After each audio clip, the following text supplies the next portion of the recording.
ఇక అరకులో చంద్రబాబు నాయుడు మాట్లాడుతున్నారు. ఇప్పుడు లైవ్ చూద్దాం. నవ్య ఆంధ్రప్రదేశ్ అనే కాకుండా సమైక్య ఆంధ్రప్రదేశ్ లో కూడా నేను అన్ని ప్రాంతాలు తిరిగాను. కానీ నాకు నచ్చిన ప్రాంతం, నేను ఎప్పుడు అభిమానించే ప్రాంతం ఈ అరకు. దానికి కారణం కూడా మీరు చూస్తే ఒక ప్రకృతి రమణీయతకు, ప్రశాంతతకు నిలయం మన అరకు ప్రాంతం. ఎక్కడ చూసినా ఇక్కడ కాఫీ తోటలు, పచ్చని కొండ కోనలతో అరకు అందంగా ఉంటుంది.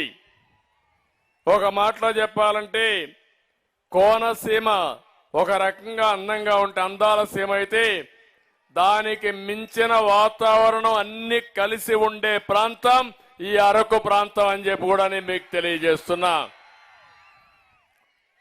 అందుకని నేను ఆ రోజే ఆలోచించాను, ఇక్కడ గిరిజనులు ఉన్నారు. గిరిజనులు ఉన్నప్పుడు ఇంత మంచి ప్రాంతం, బంగారు పండించే భూములున్నాయి, కష్టపడి గిరిజనులున్నారు. మనం ప్రత్యేకంగా శ్రద్ధ పెడితే మనం పండించే పంటలకి మైదానంలో కంటే ఇక్కడ రేట్లు ఎక్కువ వస్తాయి. కానీ దుర్మార్గం, ఇక్కడ పండించే పంటలకు గిట్టుబాటు ధర లేకుండా మీరందరూ ఇబ్బంది పడే పరిస్థితికి వస్తున్నారు. అందుకే మీరు ఒక్కసారి ఆలోచిస్తే అరకు కాఫీ పేరు కూడా నేనే పెట్టాను. అరకు కాఫీ అనే పేరు నేనే పెట్టాను. అక్కడి నుంచి ఎక్కడికక్కడ నాంది ఫౌండేషన్ కూడా నేనే ప్రారంభించాను. అప్పట్లో అంజిరెడ్డి గారు చూసుకునేవారు. ఆ తర్వాత ఈరోజు ఆనంద మహేంద్ర అండ్ కంపెనీ CEO ఆయన చూస్తున్నాడు. నేను వారికి ఒకటే చెప్పాను, మీకు ఒక సామాజిక బాధ్యత ఉంది. మా అరకు కాఫీని ప్రపంచానికి పరిచయం చేయండి. దానివల్ల మా గిరిజనుల బ్రతుకులకి మెరుగవుతాయని చెప్పి వారిని కోరాను. అందుకనే ఈరోజు మీరు ప్యారిస్కి పోతే ఇండియా నుంచి పెద్దగా ఉండవు గాని బ్రాండ్లు, మన అరకు కాఫీ ప్యారిస్ లో కూడా బ్రహ్మాండంగా ఉందంటే అది తెలుగుదేశం పార్టీ చూపించిన చొరవ. ఎన్నో కాఫీలున్నా అరకు కాఫీకి ప్రత్యేకత ఉంది. టేస్ట్ లో గాని అందులో ఉండే మంచి కాఫీ ఇచ్చే గుణాలు ఇక్కడ ఉన్నాయి. ఈవెన్ దావోస్ లో అరకుని మనం ప్రమోట్ చేశాం. మనం ఎన్ని చేసి బ్రహ్మాండంగా ముందుకు తీసుకుపోతే రేపు ఎల్లుండి ముంబైలో కూడా ఒక అరకు కాఫీ పెద్ద సెంటర్ వస్తా ఉంది. నాకు ఏమాత్రం అనుమానం లేదు, భవిష్యత్తులో అరకు కాఫీని ప్రపంచం మొత్తం తీసుకుపోయే బాధ్యత తెలుగుదేశం పార్టీ తీసుకుంటామని మీ అందరికి విజ్ఞప్తి చేస్తున్నా. నేను అడుగుతున్నా, మనం అరకు కాఫీని ప్రమోట్ చేస్తే ఈరోజు వైసీపీ గవర్నమెంట్ గంజాయిని ప్రమోట్ చేస్తా ఉంది. నేను ఇక్కడే రైతాంగాన్ని తప్పు పట్టడం లేదు.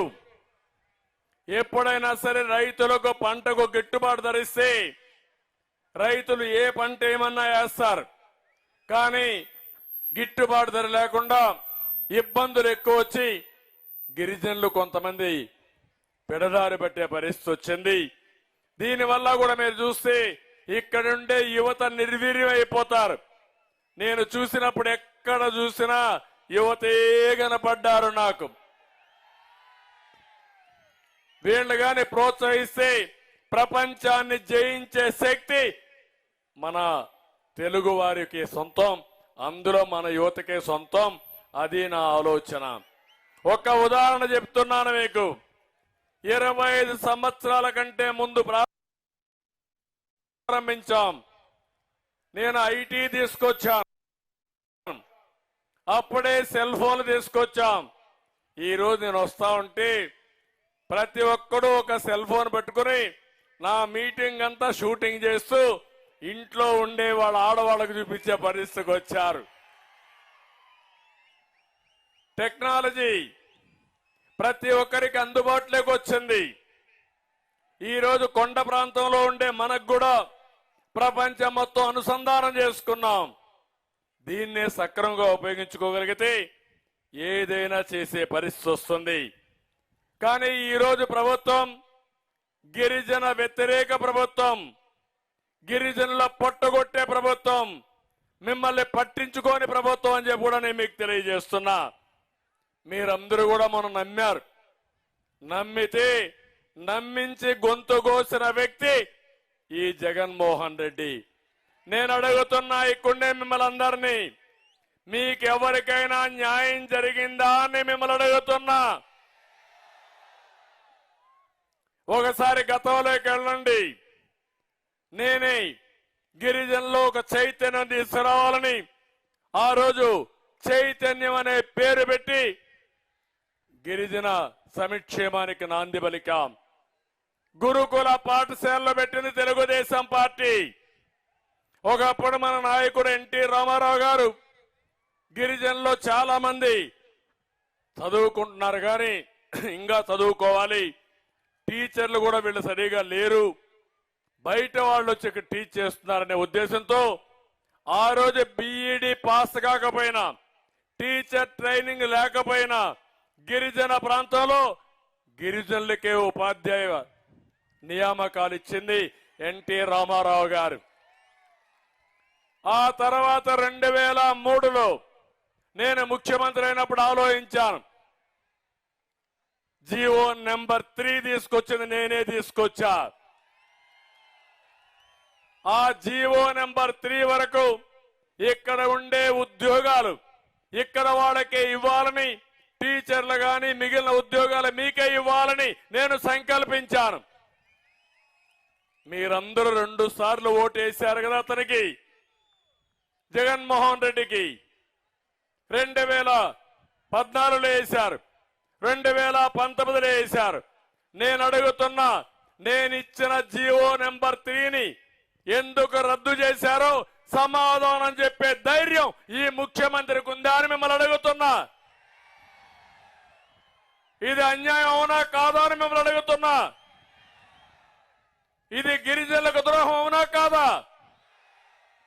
ఇంకా మీ కోపం రాలా? వచ్చిందా కోపం?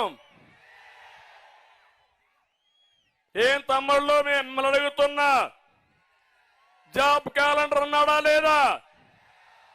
ఇచ్చాడా ఉద్యోగం? జాబ్ క్యాలెండర్ వచ్చిందా మీకు?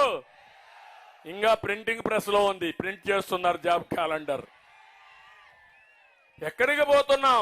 5 ఏళ్ళు అయిపోయింది. ఇంకా రేపో ఎల్లుండి ఇంటికి పోతున్నాడు. ఇంకా మోసం చేయాలని ప్రయత్నం చేస్తున్నాడు. నేను అడుగుతున్న సామాజిక న్యాయం గురించి మాట్లాడుతున్నావు. నిన్న అంబేద్కర్ విగ్రహం పెట్టి నేనే సామాజిక న్యాయం చేస్తున్నా, దేశాన్ని ఉద్ధరిస్తానంటున్నావు. నేను అడుగుతున్న అరకులో ఒక సవాలు విసురుతున్నా. ఇక్కడుండే గిరిజనులకు జీవో నెంబర్ 3 ఇస్తే దీన్ని ఎందుకు తీసేశారో సమాధానం చెప్పే ధైర్యం ఈ ముఖ్యమంత్రికి ఉందా అని అడుగుతున్నా.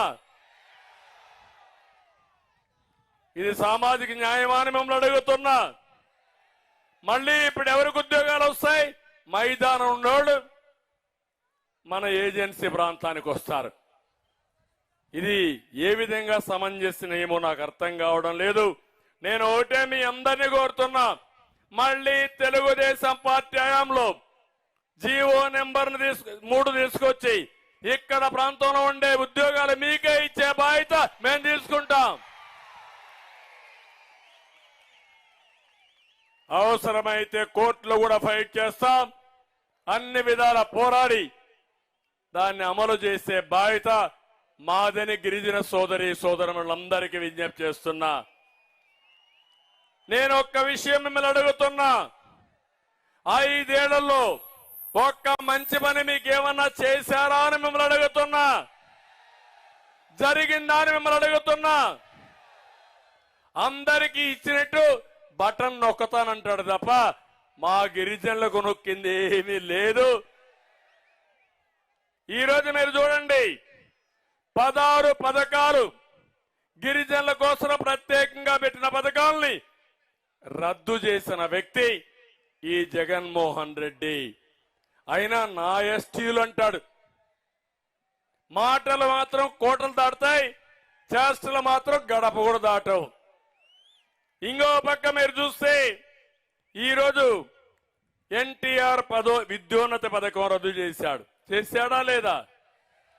అంటే గిరిజన పిల్లలు చదువుకోవడం ఈ ముఖ్యమంత్రికి ఇష్టం లేదు. అదే ఆ రోజు మీరు చూస్తే నేను ఒకటి ఆలోచించాం, ఎక్కడైతే ట్రైబల్ వెల్ఫేర్ ఉందో, మీ స్కూల్స్ ఉన్నాయో ఆ పిల్లల్ని ప్రత్యేకంగా చదివించి ఐఏఎస్ ఐపీఎస్ కూడా కోచింగ్ ఇప్పించి, ఇంకో పక్క ఐఐటి ఐఎం కోచింగ్ ఇప్పించి మిమ్మల్ని ముందుకు తీసుకుపోయేదిగా చేశాం. అది పోయింది. విదేశాలకి గిరిజన పిల్లలు ప్రపంచంలో ఎక్కడ చదువుకోవాలన్నా మీకు స్కాలర్షిప్లు ఇచ్చిన పార్టీ తెలుగుదేశం పార్టీ. అది కూడా తీసేశారు ఈరోజు. ఇంకో పక్క నైపుణ్యం కోసం శిక్షణా కేంద్రాలు పెడితే అవి తీసేసే పరిస్థితికి వచ్చారు. మా ఆడబిడ్డలు పెళ్లిళ్లు చేయాలంటే డబ్బులు లేకుండా అవస్థపడతా ఉంటే నేను ఒకటే ఆలోచించాను, గిరిపుత్రిక కళ్యాణ పథకం తీసుకొచ్చాను. వస్తామందా ఈరోజు? అది ఇస్తున్నారమ్మా మీకు? అది కూడా రద్దు చేసే పరిస్థితికి వచ్చారు. ఆ రోజు మన బిడ్డల కోసం మైదానంలో ఎక్కడున్నా భారతదేశంలో రాష్ట్రంలో బెస్ట్ అవైలబుల్ స్కూల్స్, మంచి స్కూల్లో మన పిల్లల్ని చదివించాలని, వీళ్ళు మట్టిలో మాణిక్యాలు, వీళ్ళని చదివిస్తే అందరితో సమానంగా అంటే కూడా ఇంకా ఎక్కువ ముందుకు పోతారనే ఉద్దేశంతో అన్ని స్కూల్స్ లో నేను అడ్మిషన్స్ ఇచ్చాను. ఇప్పుడు వస్తున్నాయా అని మిమ్మల్ని అడుగుతున్నా, ఒక్కరికి వచ్చాయని మిమ్మల్ని అడుగుతున్నా. ఇంకో పక్క కేంద్రం 60% గ్రాంట్ ఇస్తారు కొన్ని పథకాలకి. ట్రైకా ద్వారా డబ్బులు తీసుకొచ్చి కార్యక్రమాలు మనం చేయడానికి అవకాశం ఉంది. ఈ రోజు ఈ పెద్ద మనిషి ట్రైకార్లో ₹1 తీసుకోలేదు. అంటే 100 రూపాయలు ఖర్చు పెడితే 60 వాళ్ళు ఇస్తారు, మనం 40 పెట్టాలి. ఆ 40 పెట్టలేక మీ మీద ఇష్టం లేక 60 రూపాయలు కూడా వదిలించుకున్నాడంటే ఈయన ఒక ముఖ్యమంత్రి అని అడుగుతున్నా, పేదల వ్యక్తి అని మిమ్మల్ని అడుగుతున్నా. అవసరమైతే ఇంకా కొంత అప్పు తెచ్చినా సరే మా గిరిజనుల కోసం ఖర్చు పెడితే వాళ్ళు అభివృద్ధి అవుతారు. అలాంటి ధ్యాస లేని వ్యక్తి. మీ అందరూ గుర్తుపెట్టుకోవాలి, గిరిజన ప్రాంతంలో ఆ రోజు నేను మస్కిటోస్ ఎక్కువ దోమలు ఉంటాయనే ఉద్దేశంతో మస్కిటో నట్లు కూడా ఇచ్చా. మీకు జ్ఞాపకం చేసుకోవాలి, సమైక్య ఆంధ్రప్రదేశ్లోనే మీకు పౌష్టికాహార లోపం ఎక్కువ ఉందనే ఉద్దేశంతో ఆ రోజుట్లోనే ఫుడ్ బాస్కెట్, ఒక ఎవరైతే బలహీనంగా ఉంటారో వాళ్ళకందరికీ ఒక ఫుడ్ బాస్కెట్ ఒకటి ఇచ్చి మిమ్మల్ని ఆదుకున్న ప్రభుత్వం తెలుగుదేశం ప్రభుత్వం. దాన్ని చేశారు. ఈ రోజు ఒకటి అడుగుతున్నా, ఏ ప్రభుత్వం అయినా సరే పేదవాళ్ళ ఆదాయం పెంచి ఖర్చులు తగ్గించాలి. ఈ ప్రభుత్వం పేదవాళ్ళ రక్తం తాగుతున్నారు తప్ప పేదవాళ్ళకి ఎక్కడా లాభం చేయడం లేదు. నేను ఆ రోజు ఆలోచించాను, ఈ పేదవాళ్ళు వాడే కరెంట్లో 200 యూనిట్లు విద్యుత్ శక్తి ఉచితంగా ఇవ్వాలని ఆ రోజు మీ అందరికి ఇచ్చామా లేదా అని అడుగుతున్నా. అదే మరి ఈ రోజు చూస్తే జగ్జీవన్ జ్యోతి పథకం కింద ఇచ్చిన ఉద్యోతిని పట్టణ ప్రాంతాల్లో తీసేశారు. గ్రామీణ ప్రాంతాల్లో కొన్ని నియమాలు పెట్టి, కండిషన్లు పెట్టి కోతలు పెట్టే పరిస్థితికి వచ్చారు. ఇంకో పక్క మీరు చూడండి, మొబైల్ అంబులెన్సెస్, ఇది కాకుండా దానికి ఫీడర్ అంబులెన్స్ పెట్టాం. ఆ రోజు ఎక్కడికి పోయినా రోడ్డు ఉన్నంత వరకు అంబులెన్స్ ఉంటుంది, రోడ్లు లేకపోతే స్కూటర్లే ఫీడర్ అంబులెన్స్లు పెట్టుకుని మీ యొక్క ఇంటి నుంచి నేరుగా హాస్పిటల్ తీసుకుపోయేట్టుగా ఆ రోజు ఏర్పాటు చేశాం. ఈ రోజు అవి కూడా తీసేసే పరిస్థితికి వచ్చారు. ఎక్కడా ఇవి లేవు. ఇంకో పక్క గిరిజనులకి 50 సంవత్సరాలకే పింఛన్లు ఇచ్చిన ఘనత తెలుగుదేశం పార్టీది, తెలుగుదేశం ప్రభుత్వంది. ఆ రోజు ఏం చెప్పాడు? 45 ఏళ్ళకి ఇస్తాన్నాడు. ఇచ్చాడా ఇప్పుడు మీకు అని అడుగుతున్నా. వచ్చిందని మిమ్మల్ని అడుగుతున్నా. మీరు ఇల్లు కట్టుకోవాలంటే ₹1,00,000 అదనంగా మీకు ఆర్థిక సహాయం చేసిన ప్రభుత్వం తెలుగుదేశం ప్రభుత్వం. ఇప్పుడు ఇండ్లు కడతామని మిమ్మల్ని మోసం చేసే పరిస్థితికి వచ్చారు. ఇంకో పక్కన గిరినెట్ అనే పేరు పెట్టి 90 కోట్ల రూపాయలు ఖర్చు పెట్టి 184 మొబైల్ టవర్స్ ఏర్పాటు చేశాం. ఎందుకంటే ఇప్పుడంతా సెల్ ఫోన్లు ఉన్నాయి. ఆ ఫోన్లు పనిచేయాలంటే నెట్ ఉండాలి. అప్పుడే మీకు ఇన్ఫర్మేషన్ వస్తుంది. ఈ యొక్క అరకు వ్యాలీని, గిరిజన ప్రాంతాన్ని ప్రపంచానికి అనుసంధానం చేయడం కోసం ఆ రోజు 184 మొబైల్ టవర్స్ ఏర్పాటు చేశాం.